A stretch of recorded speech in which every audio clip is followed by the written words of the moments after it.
Premier grafem nan alfabet créole la, c'est A. Pa, pa. Pa, paille. Plat.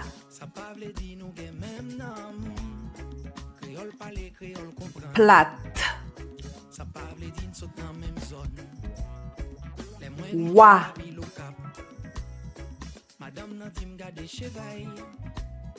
Trois.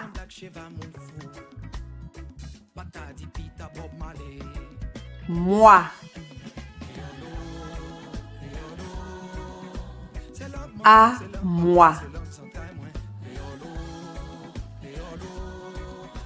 Artiste. Artisanat.